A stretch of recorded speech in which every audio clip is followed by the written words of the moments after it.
हम सभी धर्मों का बराबर सम्मान करते हैं, लेकिन एक कानून आया है अजहरी जी, और उस कानून पर सबसे ज्यादा शबनम मुखालफत मुस्लिम समाज से हो रही है। और मुस्लिम समाज में भी कुछ गिने चुने लोग हैं जो हल्ला मचा रहे हैं। आम मुसलमान नहीं हल्ला मचा रहा है। शबनम, आखिरकार ये पेट में दर्द क्यों है? इसके बाद धर्मेंद्र जी आपके पास आऊंगा। रुकिए प्लीज, अजहरी जी लगातार नहीं, अजहरी जी प्लीज लगातार नहीं, रुक जाइए। शबनम बोलिए। राकेश भाई, यहाँ इस्लाम के खिलाफ कौन बात कर रहा है? वैसे मेरे को एक बात समझ नहीं आ रही इनकी। इस्लाम के खिलाफ तो ये खुद ही बात कर रहे हैं। इस्लाम ने क्या बेटी को सर का ताज बताया है या नहीं बताया है? इस्लाम ने बेटी को उसका हक दीजिए ये बताया है या नहीं बताया है? ये आप कहां से निकाल निकाल के लाते हैं नए नए प्यादे कि अरे भाई आप चुप रहिए, आप चुप रहिए। चुप रहेंगे तो अच्छे से सुनाई देगा और इस्लाम की परिभाषा समझ आएगी। इस्लाम की परिभाषा क्या है? क्या बोला है उन्होंने कि बेटी को उसका अधिकार दिया जाएगा। आप 4 बेटियों का शोषण नहीं कर पाएंगे, ये तो इस्लाम धर्म कहता है। आपने व्याख्या करी है कि 4 बेटियों को पकड़ लो, किसी की भी शादी कर लो 4। ये था ही नहीं कभी भी इस्लाम धर्म में कॉन्सेप्ट। जो भी इस्लाम धर्म में नहीं लिखा, मुल्लाओं ने उसे अपने निजी फायदे के लिए इस्लाम का चोला उड़ाकर मुसलमानों को बरगलाया है। आप लोग मुसलमानों को बरगलाते हो। आप लोग अपने पेट मोटे करने की वजह से इस्लाम धर्म का इस्तेमाल करते हो। आप गलत बोलते हो यहाँ बैठ कर। अभी सिर्फ शबनम की आवाज ऑन एयर जा रही है। अजहरी जी अगर नहीं चुप होते तो इनकी आवाज थोड़ी सी डाउन करिए। आवाज बंद नहीं करवा रहा हूँ, थोड़ी सी डाउन करिए ताकि शबनम की आवाज देश के साथ जुड़ना चाहते, देश की मुख्य धारा में आना चाहते। आप लोग कभी नहीं चाहते। आप इस्लाम का नाम ले लेकर मुसलमानों को बरगलाते आ रहे हो, बेटियों का शोषण करवा रहे हो। 13 साल की बेटी से शादी करेंगे, ये किसने चलाया? मुल्लाओं का चलाया हुआ है। कहीं इस्लाम में नहीं लिखा है। किसी भी सूरत को कोट करेंगे और बेटियों के खिलाफ उसे यूज करते हो। आप लोग कोट ही गलत करते हो। आप आया सूरत सारी चीजों को गलत कोट करते हो। मेरा चैलेंज है इन मुल्लाओं को, आ जाओ मेरे साथ यहाँ पर बैठकर किसी भी जगह अगर कुरान शरीफ में इनकी आवाज डाउन करिए पहले। अजहरी जी कहीं भी अगर ये अजहरी जी की आवाज डाउन करिए पहले। बेटियों को उनका हक मत दीजिए। आवाज इनकी डाउन करिए, जब कहूंगा तब ऑन एयर करिए। रुक जाइए, ये लगातार बोल रहे हैं, नहीं चुप हो रहे। इनकी आवाज डाउन करिए, सिर्फ शबनम की आवाज। कहाँ लिखा है ये कि 4 औरतों से शादी कर लो, बेटी को उसका हक मत दो? अरे शादियां रजिस्टर्ड होंगी ना, तुम्हारे कच्चे चिट्ठे खुल जाएंगे।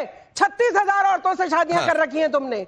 किसी गरीब की बेटी को पकड़ रखा है, किसी और को पकड़ रखा है। तुम्हारे कच्चे चिट्ठे खुलने वाले, बस इसका डर है तुम्हें। अब धर्मेंद्र भाई, मैं जानबूझकर आपके पास अब शबनम रुक जाइए।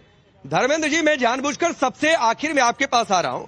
आपकी पार्टी भी करिए कि शरीयत में दखल हो रहा है तो भाई गड़बड़ है। मंदिर खुलता है तो भाईचारा खराब हो जाता है।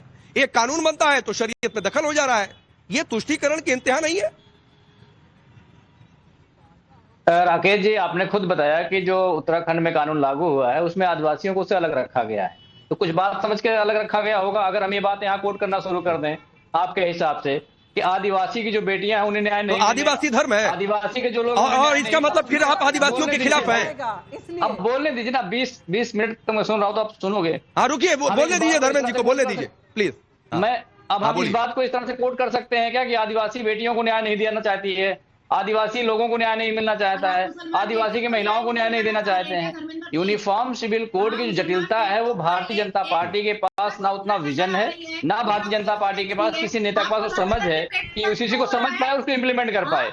इसीलिए आज तक यूसीसी नहीं लागू हो पाया था। अगर इनको लगाने का बिल्कुल शौक है या लगाना चाहते हैं या इनके नियत में कोई खोट नहीं है तो इन्हें एक व्यापक विमर्श करना चाहिए था।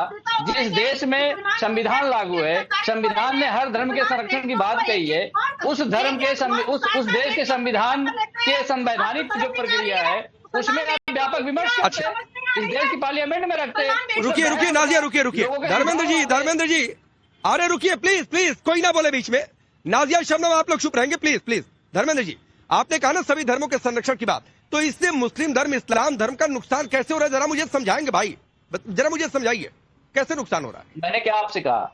मैंने आपसे कहा इस कानून को लागू करने के लिए एक व्यापक विमर्श की आवश्यकता है जिसमें हर धर्म के लोगों को रखने की जरूरत है। नहीं आपने ना व्यापक विचार विमर्श, उत्तराखंड में कमेटी बनी, लोगों से विचार विमर्श हुआ है। अचानक से रात में किसी ने सपना देखा, कानून बन गया, ऐसा नहीं हुआ है। आप नहीं धर्मेंद्र जी, मुझे बताइए, आपने कहा ना सभी धर्मों को समान संरक्षण, तो इसमें इस्लाम धर्म का संरक्षण कैसे नहीं हो रहा है भाई? मुझे समझाइए ना। बता रहा हूं कैसे नहीं हो रहा है। भारतीय जनता पार्टी कहती है एक देश एक चुनाव, और उत्तर प्रदेश के उपचुनाव साथ नहीं करवा सकती है। इसमें ये अंतर दिखता है। 370 हटाने के बाद राकेश पांडे को प्लॉट नाजिया प्लीज मुझे लगता है 370 हटने के बाद जब अरे मैं पूछ रहा हूं, मैं 370 पर ज्ञान नहीं चाहिए भाई।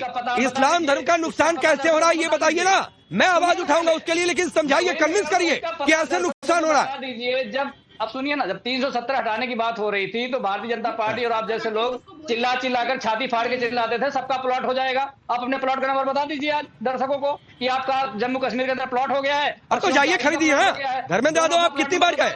अरे कितनी बार गए? सुनिए, कितनी बार गए जम्मू कश्मीर में प्लॉट खरीदने? कितनी बार गए जम्मू कश्मीर में प्लॉट खरीदने? कितनी बार गए प्लॉट खरीदने? अरे कितनी बार गए प्लॉट खरीदने? यानी आप कितनी बार गए प्लॉट खरीदने? कब्जा ही कर लीजिए। आपके पार्टी से जुड़े लोग तो बड़े मशहूर है प्लॉट कब्जा ही करने में। आप बोल रहे प्रधानमंत्री को कि ये करना नहीं करना है, जब सब कुछ आप ही तय करोगे कौन क्या बोलेगा? चलिए शिवम त्यागी ये 370 की आड़ में जाकर छिपेंगे, ये आदिवासियों की आड़ में जाकर छिपेंगे, ये कहेंगे सभी धर्मों को समान संरक्षण। तो भाई इसमें इस्लाम का नुकसान कैसे है यही बता दीजिए, ताकि मैं आपसे सवाल पूछ लूं, मुझे नहीं समझ में आ रहा तो ये भी नहीं बता पाएंगे। शिवम त्यागी -GDP कर दिया। देखिए मैं धर्मेंद्र यादव जी के लिए तो सिर्फ इतना ही कहना चाहूंगा कि धर्मेंद्र जी जो समाजवादी की तरफ से आप लगातार बोल रहे हैं, भारतीय जनता पार्टी और उसकी सरकार और उसके प्रधानमंत्री गृह मंत्री ने कहा था कि आप जम्मू कश्मीर में, ये लगातार बोलने से क्या फायदा होगा, जम्मू कश्मीर में आप प्लॉट खरीद सकते हैं। अब आपको आदत है कब्जाने की, वहां कब्जाने को मिलेगा नहीं तो जाहिर है वहां कब्जे में नहीं मिलेगा। जाओ खरीद लो, खरीद सकते हो, अब अधिकार है आपको भी। Thank you. अब आगे आता हूं मैं, विषय बहुत साफ है। यहां पर मुस्लिम धर्म से दो महिलाएं बैठी हुई हैं, खास तौर पर जो उन्होंने अपनी पैरवी की, जो बात रखी बहुत सीधा है। अगर आपके पास पॉइंटर्स में कोई जवाब हो जहां आपको लगता है कि धर्म के साथ कोई खिलवाड़ किया जा रहा है, एक आदमी जो है यहां पर ज्ञानी बनकर कह रहे हैं आर्टिकल 24 और 25 में अपना धार्मिक जीवन जो है जीने का अधिकार है, बिल्कुल है, लेकिन उसका शादी से अधिकार नहीं है। आर्टिकल 44 कहता है कि इस देश में समान नागरिक संहिता लानी चाहिए और संघ के लिए यानी कि राज्यों के लिए यानी कि देश को उसको लाने का प्रयास करना चाहिए, और वो हो रहा है और हम लेकर आ रहे हैं, और उस पर एक व्यापक विमर्श जरूरी है। मुझे समझ में नहीं आता ये मौलाना धर्मेंद्र जी इतना क्यों बोल रहे हैं, इनको इतना दर्द क्यों है? कह रहे व्यापक विमर्श की जरूरत है, व्यापक विमर्श के बाद ही आया है, व्यापक विमर्श के बाद ही आया है, लेकिन मुझे समझ में नहीं आ रहा धर्मेंद्र को क्या दिक्कत हो सकती है।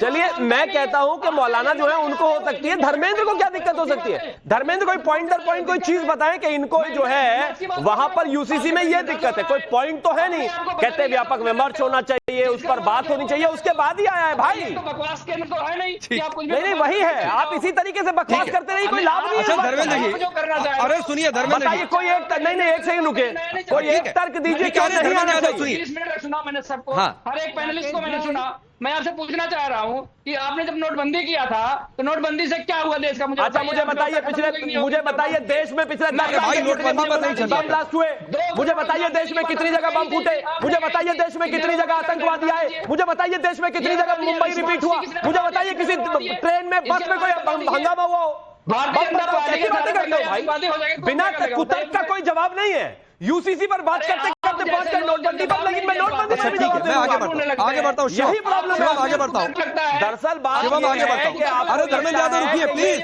ये धर्मेंद्र यादव सुनिए प्लीज करके आप अपने वोट बैंक को खुश कर लोगे, लेकिन उससे काम चलेगा नहीं। स्मार्ट सिटी बना नहीं पाए। स्मार्ट सिटी पर धर्मेंद्र यादव सुनिए एक बात आपसे बताओ, पर बात कर लोगे या नहीं कर पाओगे?